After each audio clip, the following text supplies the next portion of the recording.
got a coat that's snowy white.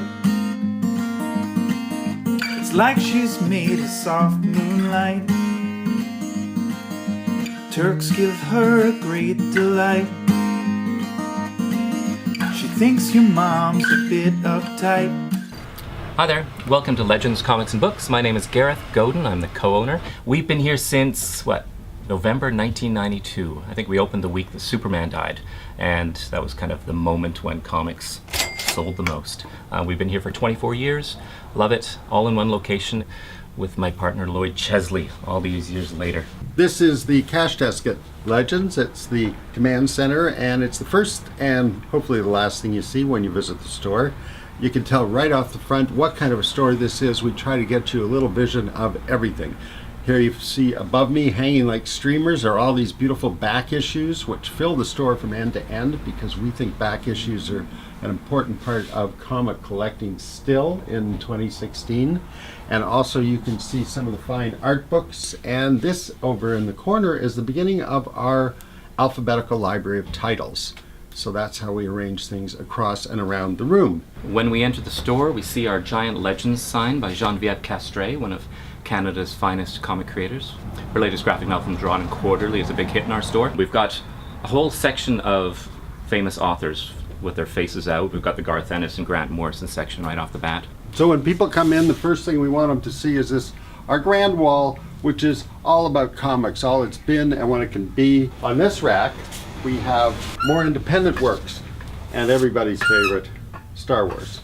We've got all our Darwin Cook Parkers up here, our Grendels and Crazy Cats, Turtles, oversized books, all the Magnolas, which really couldn't fit anywhere else in the store. Diary of a Teenage Girl has been selling like crazy, so we keep it up front with Lumberjanes. Of course, this is one of the most important sections of any comic book store. It's where the new issues go up every week. We use the top shelf just for the newest comics of the week and the newest graphic novels. And then we use the other shelves for the recent books so that people can keep current and catch up on those issues they might have missed. Every day, you never know what's going to come in the door. Vintage collections come through. You get 2 or 3 a week. This week, a complete set of Amazing Spider-Man came through, so I spend my time talking to customers and bagging, boarding, pricing, grading them all from here. We've got a big back issue area. We have a basement that's floor to ceiling with vintage comics, and we have an off-site about 100 feet away with 800,000 old comics in it. We go in there to pull out new things to put on eBay each week. I've been on eBay since 1999. Tens of thousands of transactions. The whole world is our customers there. We have made a traditional bookstore bookshelf, listing the books not by character but by author. When we first opened in 1992, there was not a lot of kids reading comics at that time. Video games had taken hold, so the comic industry seemed to have moved on without them. But along comes Bone, sparking a revolution of youth back into comics, which is great. So much coming in nowadays. We keep all the libraries in Victoria well stocked so the kids can get free comics. Free Comic Book Day has been great for getting kids back into comics. I myself draw comics, so I've got a big table of all ages books here.